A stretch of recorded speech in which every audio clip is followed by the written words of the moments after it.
إن الحمد لله نحمده ونستعينه ونستغفره ونؤمن به ونتوكل عليه ونعوذ بالله من شرور أنفسنا وسيئات أعمالنا من يهده الله فلا مضل له ومن يضلل فلا هادي له وأشهد أن لا إله إلا الله وحده لا شريك له وأشهد أن محمدًا عبده ورسوله أرسله بالحق بشيرًا ونذيرًا أما بعد فإن أحسن الحديث كتاب الله وخير الهدي هدي محمد صلى الله عليه وسلم وشر الأمور محدثاتها وكل محدثة بدعة وكل بدعة ضلالة وكل ضلالة في النار يا أيها الذين آمنوا اتقوا الله حق تقاته ولا تموتن إلا وأنتم مسلمون يا أيها الناس اتقوا ربكم الذي خلقكم من نفس واحدة وخلق منها زوجها وبث منهما رجالا كثيرا ونساء واتقوا الله الذي تساءلون به والأرحام إن الله كان عليكم رقيبا يا أيها الذين آمنوا اتقوا الله وقولوا قولا سديدا يصلح لكم أعمالكم ويغفر لكم ذنوبكم ومن يطع الله ورسوله فقد فاز فوزا عظيما أما بعد محترم حاضرین جمعہ، اللہ تبارک و تعالیٰ کا ہم تمام پر یہ بڑا احسان ہے کہ اللہ تبارک و تعالیٰ نے ہم تمام کو دین اسلام جیسی عظیم نعمت سے نوازا۔ اگر اللہ ہمیں ہدایت نہ دیتا تو ہمیں سیدھے راستے پر کوئی نہیں چلا سکتا۔ اللہ کا احسان ہے کہ اللہ تبارک و تعالیٰ نے ہماری ہدایت کے لیے محمد الرسول اللہ صلی اللہ علیہ وسلم جیسے عظیم پیغمبر کو بھیجا۔ آپ صلی اللہ علیہ وسلم نے دنیا اور آخرت میں ہماری کامیابی کے لیے جو کچھ ضروری تھا وہ سب آپ نے ہمیں تفصیل سے بتلایا۔ اللہ سے دعا ہے کہ اللہ تبارک و تعالی ہم تمام کو نبی پاک صلی اللہ علیہ وسلم کے بتائے ہوئے راستے پر چلنے کی توفیق عطا کرے۔ میرے محترم بھائیوں، اللہ تبارک و تعالی جو کہ بڑا رحمان و رحیم ہے، جو بندوں پر حد درجے مہربان ہے، اس اللہ رب العزت نے وقتاً فوقتاً انبیاء بھیجے، اور آخری میں جو نبی پاک جناب محمد الرسول اللہ صلی اللہ علیہ وسلم تشریف لائے، بڑے ہی بہترین انداز میں وہ ساری باتیں آپ نے ہمیں بتائیں جن پر عمل کرنے سے اللہ راضی اور خوش ہوتا ہے۔ اور وہ ساری باتیں آپ صلی اللہ علیہ وسلم کے ذریعے ہمیں بتلائی گئیں جن باتوں کے کرنے سے ہماری آخرت کو نقصان پہنچتا ہے۔ کتاب پاک کا جب ہم مطالعہ کرتے ہیں،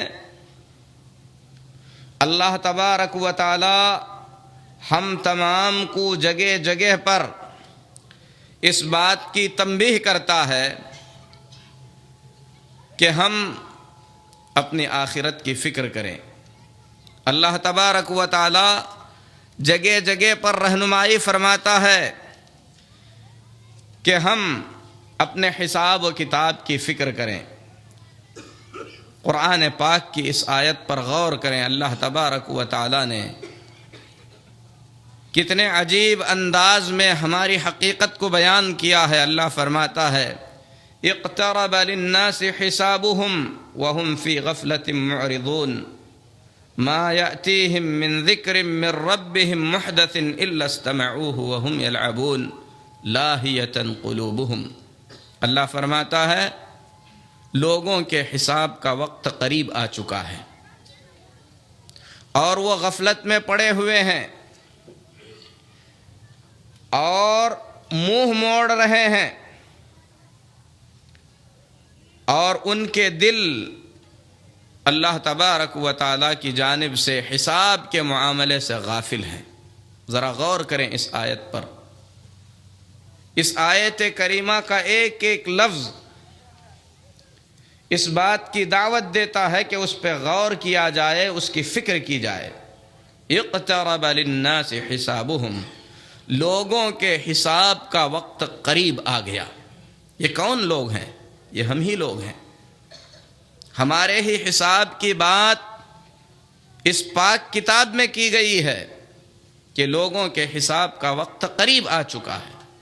ہو سکتا ہے آج کی شام ہمارے حساب کا وقت ہو سکتا ہے آج کا سورج ڈھلنے سے پہلے، آج کا سورج ڈوبنے سے پہلے ہمارے حساب کی گھڑی کھڑی ہو جائے۔ قریب ہے حساب کا وقت۔ فی غفلۃ معرضون، غفلت میں ہیں اور اعراض کر رہے ہیں۔ ما یأتیہم من ذکر من ربہم محدث الا استمعوہ وہم یلعبون۔ قرآن پاک کے ان الفاظ پہ غور کیجیے۔ اللہ فرماتا ہے لوگوں کے پاس کوئی بھی ذکر جو لوگوں کو ڈرانے کے لیے کہا جاتا ہے، لوگ سنتے تو ہیں لیکن کھیل رہے ہوتے ہیں۔ سنتے ہیں لیکن سننے کی طرح نہیں، کھیلتے ہوئے دنیا میں غافل رہ کر۔ تو یہ ہماری ہی بات ہے۔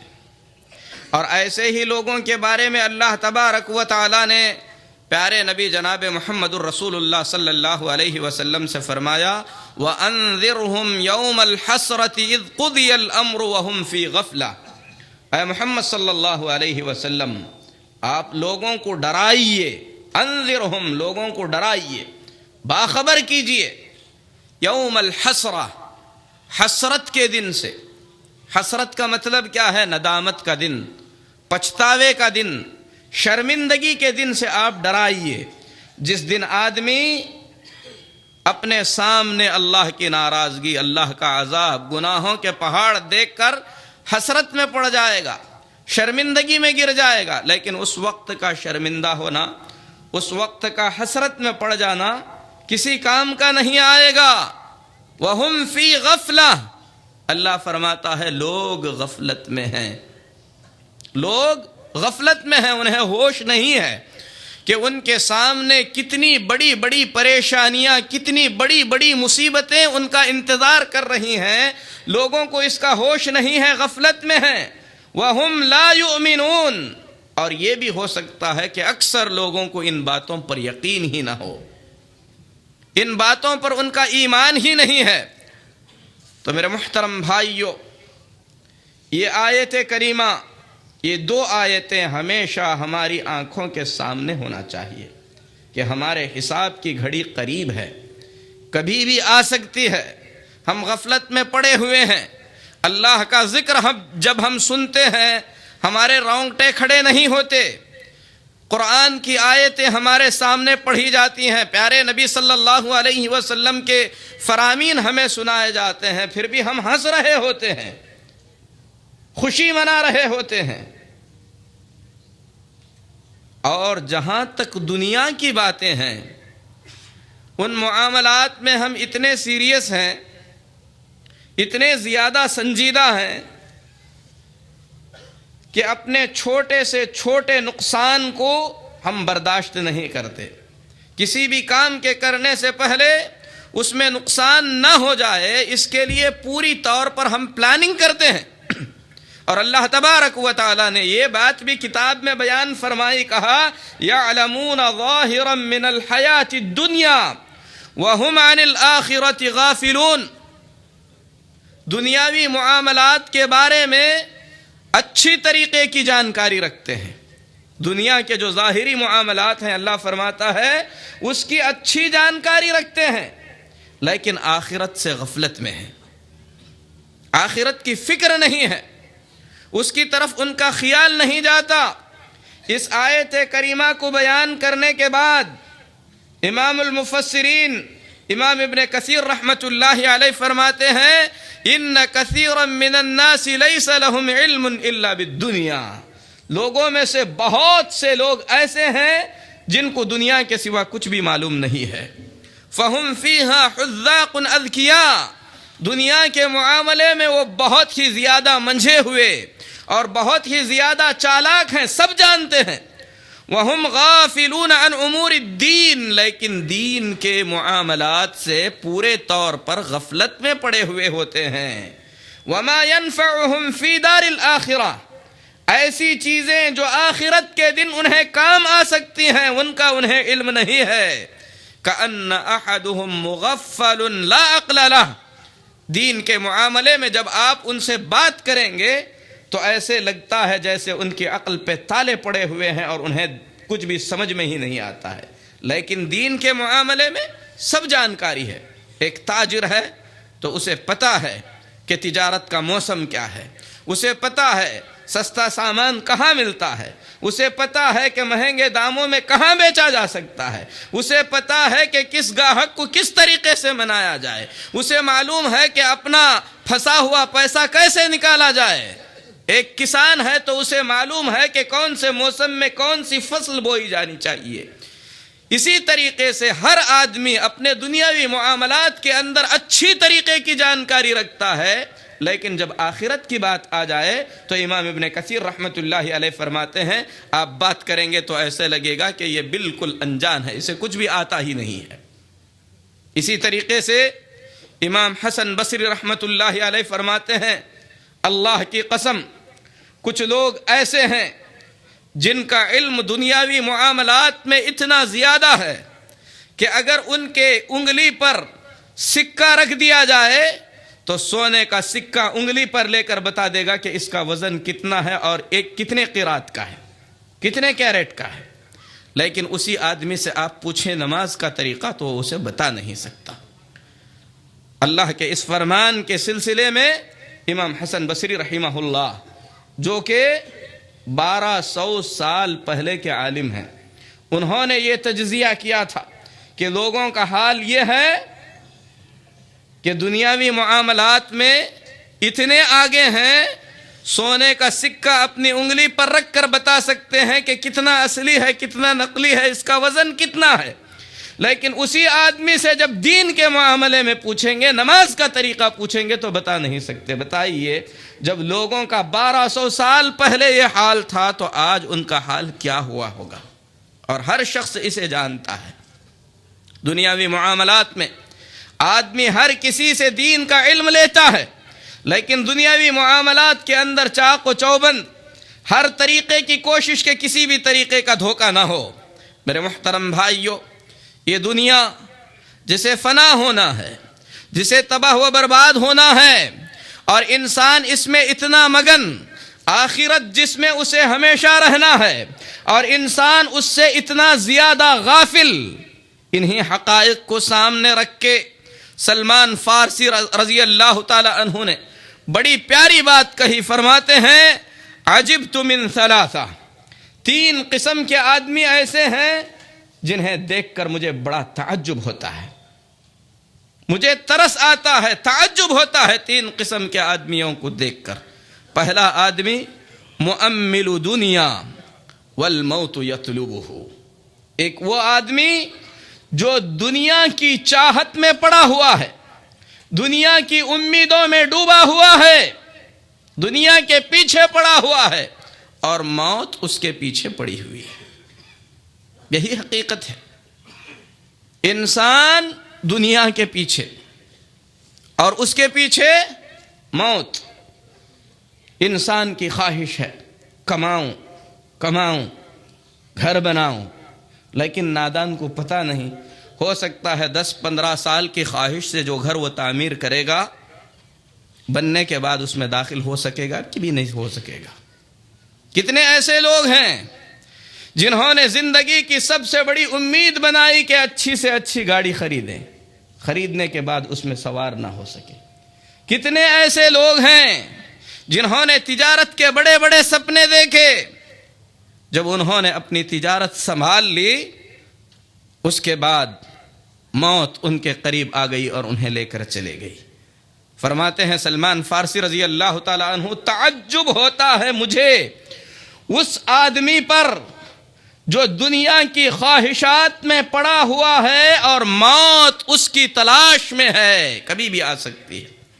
آگے فرماتے ہیں وَضَاحِكٌ بِمِلْءِ فِيهِ لَا يَدْرِي أَرَبُّهُ رَاضٍ عَنْهُ أَمْ غَضْبَانٍ۔ دوسرا وہ آدمی جو منہ بھر کر ہنستا ہے، کسی محفل میں قہقہہ لگاتا ہے، اس نادان کو یہ بھی پتہ نہیں جب وہ خوشی منا رہا ہے تو اس وقت اس کا رب اس سے خوش ہے کہ ناراض ہے۔ سوچئے ذرا، جب ہم خوشیاں منا رہے ہیں، قہقہے لگا رہے ہیں، مستی کر رہے ہیں، اگر ہمارا اللہ اس وقت ہم پہ ناراض ہے تو ہم کتنے بڑے احمق ہیں کہ ہمارے خالق حقیقی کو ہم ناراض کر کے ہم خوشیوں میں لگے ہوئے ہیں۔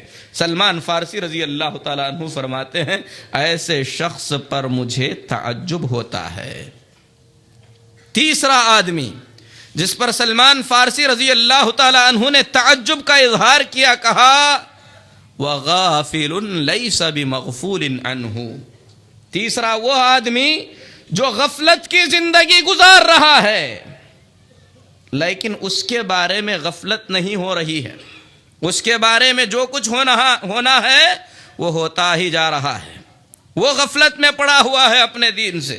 اس کا دشمن ابلیس، شیاطین اس کے پیچھے برابر کام کر رہے ہیں، وہ غفلت میں پڑا ہوا ہے، تقدیر کا لکھا اس کے ساتھ ہو رہا ہے، وہ غفلت میں پڑا ہوا ہے، قبر کے قریب ہوتے جا رہا ہے، وہ غفلت میں پڑا ہوا ہے، گناہ پہ گناہ کرتے جا رہا ہے، لیکن اس کی عذاب کی تیاریاں چل رہی ہیں۔ وہ غفلت میں ہے لیکن اس کے بارے میں غفلت نہیں برتی جا رہی ہے۔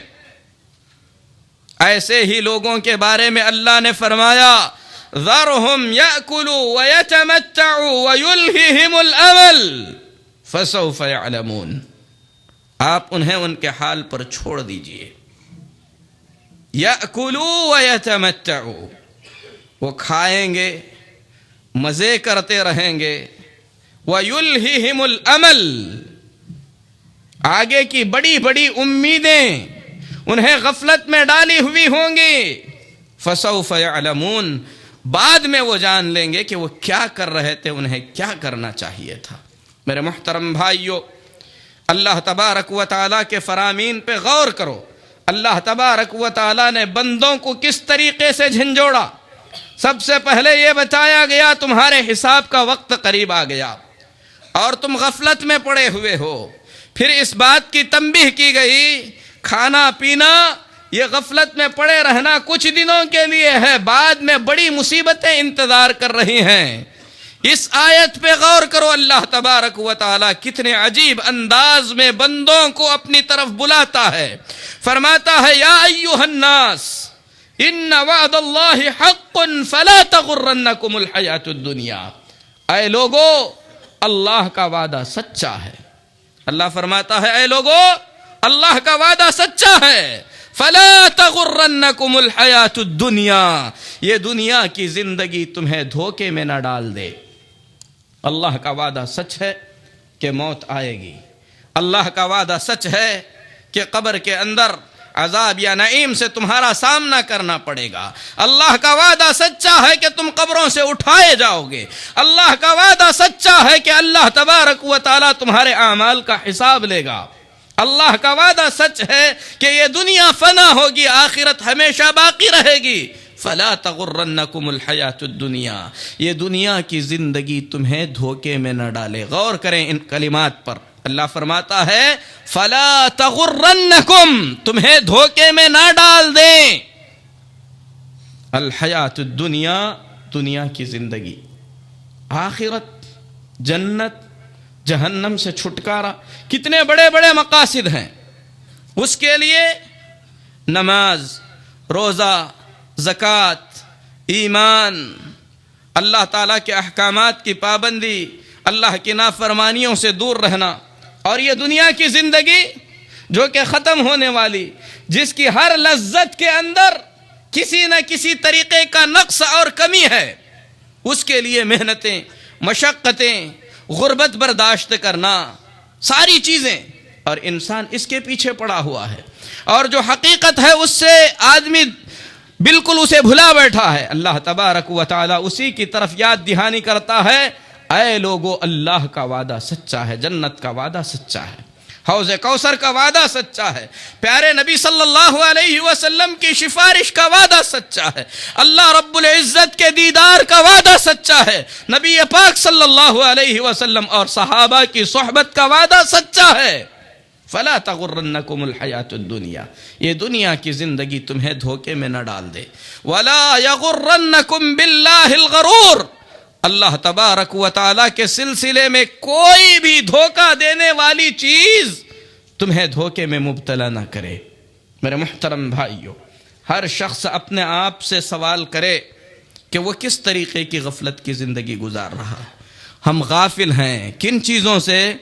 ہم غافل ہیں دنیا کی سب سے بڑی حقیقت ہماری موت سے، جس کے بارے میں اللہ نے فرمایا اینما تکونوا یدرککم الموت وَلَوْ كُنْتُمْ فِي بُرُوجٍ مُشَيَّدَةٍ، تم جہاں کہیں پر بھی رہو گے، تم جہاں کہیں پر بھی رہو گے، موت تمہیں آ کر ہی رہے گی۔ ضروری نہیں ہے آرام دہ بستر پر ہماری موت آئے۔ کتنے لوگ ایسے ہیں جنہوں نے بڑے بڑے بنگلے بنا لیے، سڑکوں پر ان کی موت آ گئی۔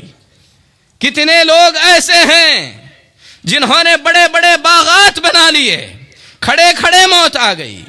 جہاں کہیں پر بھی رہو گے موت آئے گی، اور اللہ نے جہاں لکھا ہے وہاں سے ہٹ کر نہیں آئے گی، اسی جگہ پر آئے گی۔ اور اسی طریقے سے وَإِذَا جَاءَ أَجَلُهُمْ لَا يَسْتَأْخِرُونَ سَاعَةً وَلَا يَسْتَقْدِمُونَ، آدمی کتنے بھی کمال کو پہنچ جائے، کتنی بھی دولت کما لے، کتنی بھی عزت اور شہرت کما لے، اپنی موت کو ایک سیکنڈ کے لیے بھی ٹال نہیں سکتا۔ جب اللہ تبارک و تعالیٰ کی دی گئی زندگی ختم ہو گئی، مدت آ گئی، اللہ فرماتا ہے لا یستأخرون ساعتا ولا یستقدمون، نہ تو اس گھڑی سے وہ آگے جا سکتے ہیں نہ پیچھے جا سکتے ہیں۔ موت کی جگہ متعین ہے، موت کا وقت متعین ہے، وہ کبھی بھی آ سکتی ہے۔ ضروری نہیں ہے کہ ہم میں سے ہر شخص بوڑھا ہو کر مرے، یہ بھی ضروری نہیں ہے کہ ہم میں سے ہر شخص بیمار ہو کر ہی مرے، یہ بھی ضروری نہیں ہے کہ ہم میں سے ہر شخص کسی حادثے میں ہی مرے۔ کتنے ایسے لوگ ہیں جو بیٹھے بیٹھے دنیا سے چلے گئے، اور آج کل خصوصاً اس دور میں یہ آخرت کی نشانیوں میں سے ہے موت الفجأہ، اچانک ہونے والی موتیں۔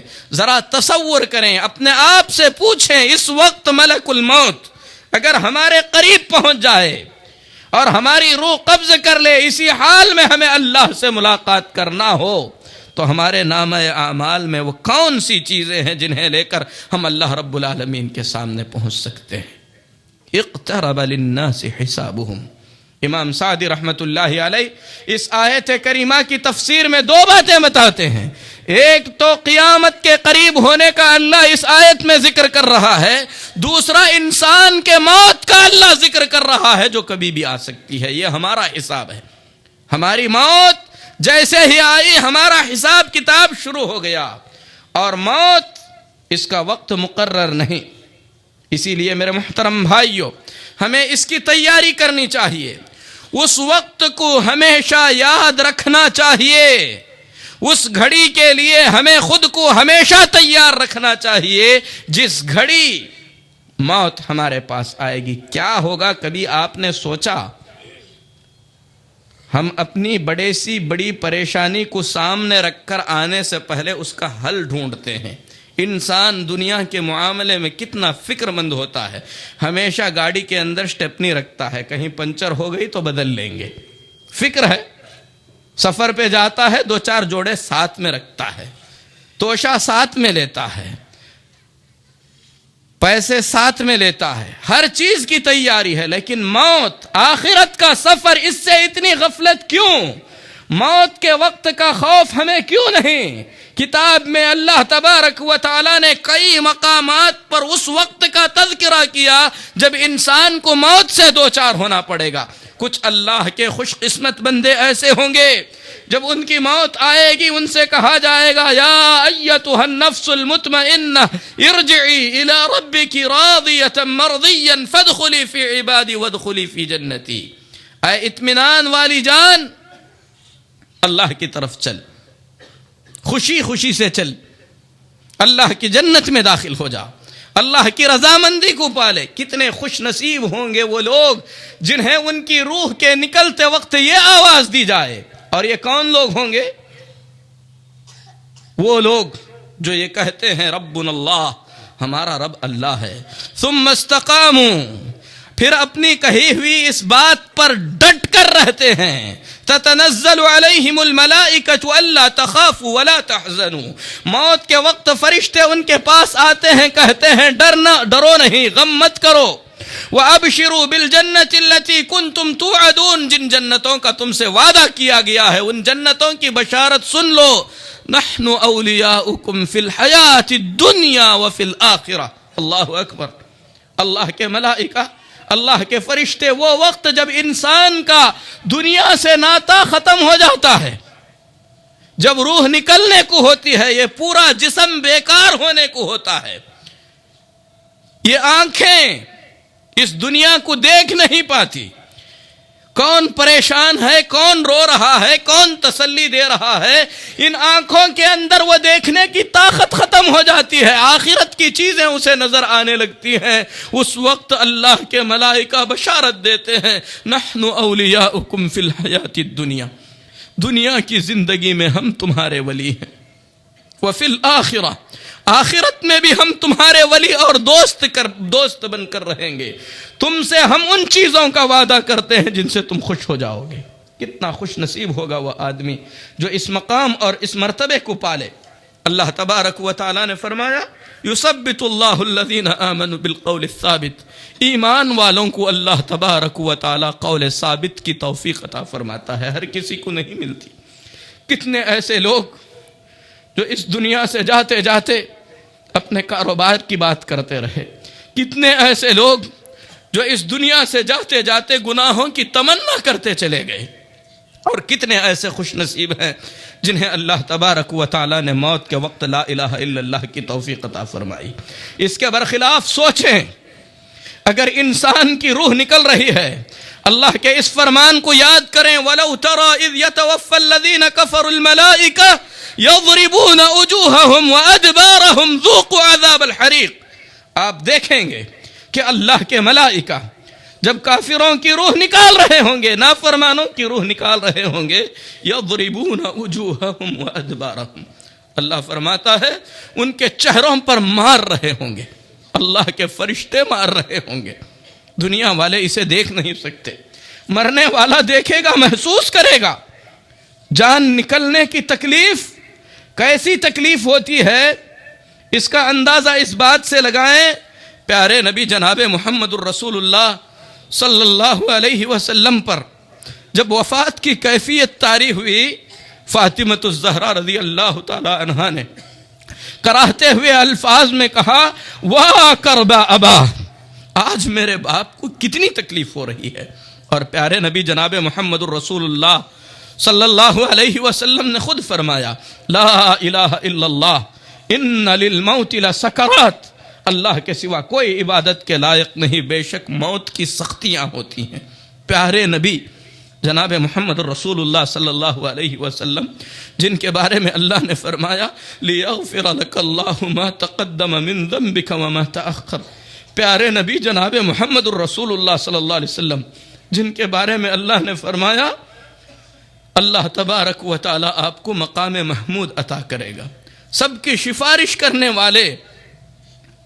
جب آپ دنیا سے جا رہے ہیں فرماتے ہیں لا الہ الا اللہ ان للموت لسکرات، لا الہ الا اللہ، یقیناً موت کے لیے سختیاں ہیں۔ ہم غفلت میں پڑے ہوئے ہیں موت کی اس سختی سے۔ بعض اہل علم نے، صحابہ تابعین میں سے بعض نے موت کے وقت جو تکلیف ہوتی ہے اس تکلیف کو بیان کرنے کی کوشش کی، اور آپ اسی سے اندازہ لگائیے ہمارے جسم پر کوئی چوٹ پڑتی ہے تو ہم اس سے تکلیف محسوس کرتے ہیں. کیونکہ ہماری روح کو اس سے تکلیف ہوتی ہے جو ہمارے جسم سے لگی ہوئی ہے. روح کے بعض حصے کو تکلیف پہنچنے سے انسان تل ملا اٹھتا ہے. ذرا سوچیں وہی روح جب پوری طور پر نکالی جا رہی ہوگی تو کس قسم کی شدت اور کس قسم کی تکلیف ہوگی. عمرو بن عاص رضی اللہ تعالی عنہ فرمایا کرتے تھے، مجھے تعجب ہوتا ہے بہت سے ایسے لوگ جو پورے ہوش و حواس میں ہوتے ہیں، جب ان کی موت آ رہی ہوتی ہے اس کے باوجود بھی وہ اپنے موت کی تکلیف کو بیان نہیں کر سکتے. تو ان کے بیٹے نے ان کے انتقال کے وقت ان سے کہا، ابا جان آپ کہا کرتے تھے کہ آدمی کے موت کے وقت آدمی ہوش میں ہونے کے باوجود بھی اپنی موت کی تکلیف کو بیان نہیں کر سکتا. اب آپ حالت احتضار میں ہیں، ذرا بیان کیجئے کہ کس قسم کی تکلیف کا انسان کو سامنا کرنا پڑتا ہے. تو عمرو بن عاص رضی اللہ تعالی عنہ نے کہا، یا بنی ان الموت اجل من ان یوصف. اے بیٹے، موت کی سختی اتنی زیادہ ہے کہ اسے الفاظ میں بیان نہیں کیا جا سکتا. فرماتے ہیں موت کی سختی اتنی زیادہ ہے کہ اسے الفاظ میں بیان نہیں کیا جا سکتا. وَلَكِنِّي سَأَصِفُ لَكَ، لیکن میں اس میں سے کچھ تجھے بیان کرنے کی کوشش کرتا ہوں. ایسے لگتا ہے کہ بڑے بڑے پہاڑوں کو میرے گردن پر لاد دیا گیا ہے. اس کے بعد فرماتے ہیں، بیٹے ایسے لگتا ہے کہ آسمان کو کھینچ کر لایا گیا ہے، مجھے زمین پر کھڑا کیا گیا ہے، پورے آسمان کو مجھ پر ڈال کر دبایا جا رہا ہے. یہ موت کی سختی ہے. بعض نے بیان کیا موت کی سختی کئی تلواروں سے ایک ساتھ مارنے سے جو تکلیف ہوتی ہے اس سے زیادہ، کئی آروں سے چیرنے سے جو تکلیف ہوتی ہے اس سے زیادہ ہے، قینچیوں سے ٹکڑے ٹکڑے کیے جانے سے انسان جو تکلیف محسوس کر سکتا ہے جان نکلنے وقت کی تکلیف اس سے بھی زیادہ ہے. ایسی سختی کے موقع پر اللہ کے ملائکہ اگر کسی کے چہرے پر مار رہے ہوں، کسی کی پیٹھ پر مار رہے ہوں اور اس سے یہ کہہ رہے ہوں ذوقوا عذاب الحریق، آگ کا مزہ چکھو، اس تکلیف کے ساتھ فرشتوں کی یہ ڈانٹ مل جائے تو پھر کیا ہوگا. ہم اس سے غفلت میں ہیں، ہمیں اس کی تیاری نہیں ہے. میرے محترم بھائیوں، ہمیں دنیا کی اس رنگینی نے غفلت میں ڈال دیا ہے، قبر کے اس دبوچنے سے جس کا سامنا ہم میں سے ہر شخص کو کرنا ہے. اللہ نے فرمایا لوگوں کے حساب کا وقت قریب آ گیا، وہ غفلت میں پڑے ہوئے ہیں. ہم غفلت میں پڑے ہوئے ہیں قبر کے دبوچنے سے. قبر کا دبوچنا یہ حق ہے، اس کا سامنا ہم میں سے ہر شخص کو کرنا ہے. پیارے نبی جناب محمد الرسول اللہ صلی اللہ علیہ وسلم نے فرمایا اگر اس سے کسی کو نجات ملتی تو سعد بن معاذ کو اس سے نجات ملتی. وہ سعد بخاری اور مسلم میں کئی صحابہ سے روایت ہے، ابو سعید خدری، عبداللہ بن عمر اور بہت سارے صحابہ نے روایت کیا، کہا پیارے نبی صلی اللہ علیہ وسلم نے ھذا الذی اہتز لہ عرش الرحمن، یہ اللہ کا بندہ جس کی موت پر اللہ کا عرش حرکت میں آ گیا. دوسری روایت میں پیارے نبی جناب محمد الرسول اللہ صلی اللہ علیہ وسلم نے خود اس کی وضاحت فرمائی. فرمایا اہتز العرش لسعد بن معاذ، سعد بن معاذ کے لیے اللہ کا عرش حرکت میں آ گیا، کانپ گیا. من فرح الرب عز وجل، کیوں کانپا اللہ کا عرش؟ اللہ کے عرش میں حرکت کیوں آئی؟ فرماتے ہیں پیارے نبی صلی اللہ علیہ وسلم اللہ کا یہ نیک بندہ اللہ تبارک و تعالیٰ سے ملاقات کے لیے جا رہا تھا، اللہ تبارک و تعالیٰ کی خوشی سے اللہ کا عرش ہل گیا. اللہ اکبر. سوچئے کیا مقام ہوگا اللہ کے اس بندے کا جس کی ملاقات پر اللہ خود خوش ہو رہا ہے. پیارے نبی صلی اللہ علیہ وسلم فرماتے ہیں من فرح الرب عز وجل، بندہ اللہ سے ملنے جا رہا ہے، دنیا چھوڑ کر اللہ کے پاس جا رہا ہے، اس بندے سے ملاقات پر اللہ کو جو خوشی ہوئی، اس خوشی سے اللہ کا عرش ہل گیا۔ کون تھے سعد بن معاذ؟ کیا کردار تھا سعد بن معاذ کا؟ جب ساری دنیا نے پیارے نبی صلی اللہ علیہ وسلم اور نبی پاک صلی اللہ علیہ وسلم کے پیارے صحابہ کی نصرت اور مدد سے انکار کر دیا، مکہ والوں نے مکہ کی زمین صحابہ پر تنگ کر دی، طائف والوں نے پتھر مارے، ساری دنیا قبول کرنے والی نہیں تھی، تو اس وقت سعد بن معاذ اور ان کے ساتھیوں نے نصرت کا وعدہ کیا تھا، ان الفاظ میں وعدہ کیا تھا کہ آپ ہماری بستی آئیے، ہم اپنی گردنیں کٹا کر آپ کی حفاظت کریں گے، جس طریقے سے ہمارے مال اور ہماری عزت اور ہماری عورتوں کے لیے لڑتے ہیں، آپ لوگوں کی عزت کے لیے بھی ویسے ہی لڑیں گے۔ صرف وعدہ ہی نہیں کیا، جب پیارے نبی صلی اللہ علیہ وسلم مدینہ چلے گئے، سعد بن معاذ نے نبی پاک صلی اللہ علیہ وسلم کی نصرت اور مدد میں اپنی گردن بھی کٹا دی، شہادت کی موت ملی، اور اسی موت پر اللہ کا عرش حرکت میں آ گیا۔ اسی سعد کو جب قبر میں اتارا گیا تو پیارے نبی صلی اللہ علیہ وسلم فرماتے ہیں کہ قبر نے اسے بھی دبوچا۔ قبر کے اس دبوچنے سے ہم غفلت میں ہیں، ہمیں اس کی فکر نہیں ہے، موت کی سختی کی فکر نہیں، قبر کے دبوچنے کی فکر نہیں۔ قبر کے دبوچنے کے بعد دوسرا مرحلہ قبر کے اندر ہونے والے بہت بڑے فتنے کا مرحلہ ہے، سوال و جواب کا مرحلہ ہے، جس سے ہر شخص کو گزرنا ہے، چاہے مومن ہو، چاہے کافر ہو، چاہے فاسق و فاجر ہو یا منافق ہو۔ پیارے نبی جناب محمد الرسول اللہ صلی اللہ علیہ وسلم فرماتے ہیں کہ ہر شخص سے اس کے قبر میں اس کے دین کے بارے میں، اس کے نبی کے بارے میں، اس کے رب کے بارے میں سوال ہونا ہے۔ ہم اپنے رب کو کتنا جانتے ہیں؟ ہم اپنے دین کو کتنا سمجھتے ہیں؟ ہم نے اپنے نبی صلی اللہ علیہ وسلم کو کتنا جانا؟ میرے محترم بھائیو، یہ سوالات ہماری قبروں میں ہونے والے ہیں۔ آج مسلمانوں کی جہالت، مسلمانوں کی غفلت، مسلمانوں کی دینی بیزاری کا یہ عالم ہے۔ بھرے مجمعے میں گمراہ کرنے والا کہتا ہے کہ قبر میں فرشتے آئے، سوال کیا، میت نے کہا کہ میں فلاں پیر کا دھوبی ہوں تو اسے چھوڑ دیا گیا، اور ایسی ہی چیزوں پر ہم تکیہ کیے ہوئے، بھروسہ کیے ہوئے ضلالت اور گمراہی میں ڈوبے بیٹھے ہوئے ہیں۔ آج مسلمانوں کی جہالت یہاں تک پہنچ گئی، اللہ کے سوا ایسے چیزوں کو ہم نے پکارنا شروع کر دیا جو کبھی بھی نفع و نقصان کے مالک نہیں ہو سکتے، پھر بھی ہمارا دعویٰ ہے کہ ہمارا رب اللہ ہے۔ اگر ہم نے اپنے اللہ کو نہیں پہچانا، اپنی توحید کو نہیں جانا، توحید کے مطابق اپنی زندگی بسر نہیں کی، ہزار بار ہم معلوم کر لیں کہ ہمارا رب اللہ ہے، قبر میں ہمیں جواب دینے کی توفیق نہیں ملے گی۔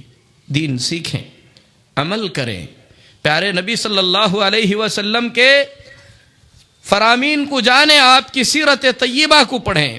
ہم غفلت میں ہیں، قبر کے عذاب سے غفلت میں ہیں۔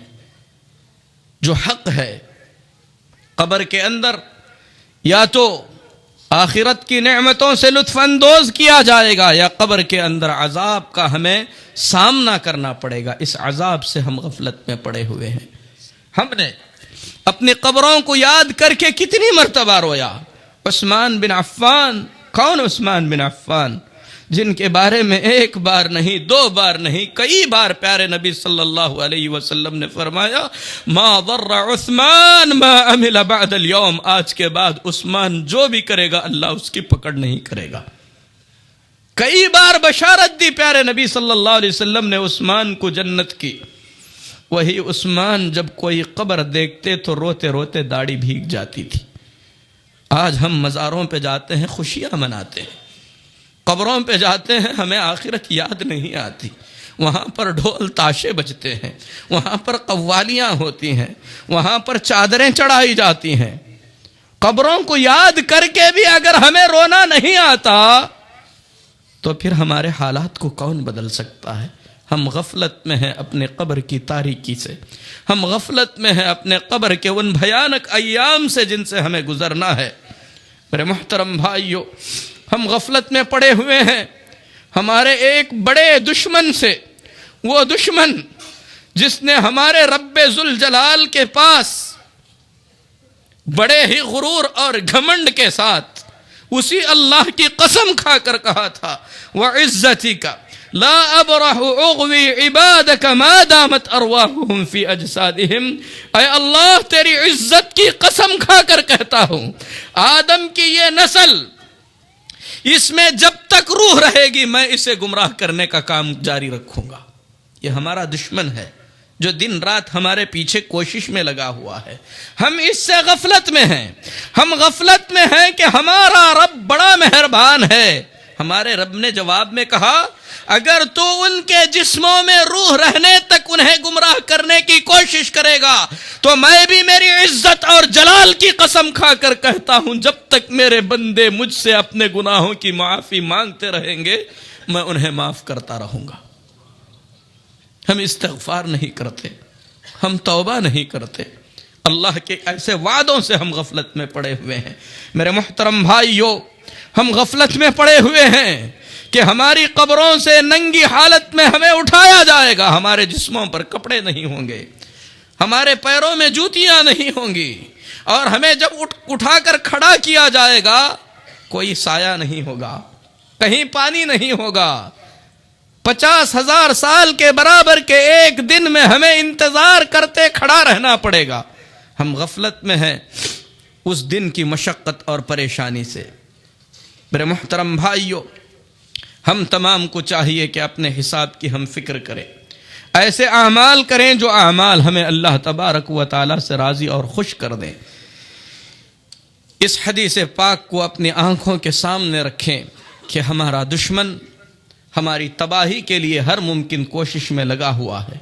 غفلت سے ہم سے گناہ سرزد ہو جاتے ہیں، لیکن ہمارا اللہ جو کہ ستیر ہے ہمارے گناہوں پر پردہ ڈالتا ہے، تواب ہے جو ہماری توبہ کو قبول کرتا ہے۔ ہم اس اللہ کی طرف پلٹیں، اپنی آخرت کی فکر کریں۔ اللہ سے میں دعا کرتا ہوں کہ اللہ تبارک و تعالی ہم تمام سے غفلت کے پردے ہٹا دے، غفلت کی زندگی سے اللہ ہمیں آزادی عطا فرمائے، اللہ ہمیں آخرت کی فکر کرنے والا بنائے، اللہ تبارک و تعالی اس کے احکامات پر چلنے والا بنائے، اللہ ہمیں اس کی نافرمانی سے محفوظ رکھے، اللہ تبارک و تعالی ہمیں ایسی توفیق عطا فرمائے کہ ہم پیارے نبی جناب محمد الرسول اللہ صلی اللہ علیہ وسلم کی سیرت کو پڑھیں، اس کے مطابق عمل کریں۔ اللہ ہمیں گمراہی سے محفوظ رکھے، اللہ ہمارے پریشانیوں کو دور کرے، اللہ مسلمانوں کی ہر جگہ پر حفاظت اور مدد فرمائے، اللہ تبارک و تعالی دین اسلام کو غلبہ عطا کرے، اللہ ہمیں صحیح معنوں میں مسلمان بنائے۔ اقول قولی ھذا واستغفر اللہ لی ولکم ولسائر المسلمین فاستغفروہ انہ هو الغفور الرحیم۔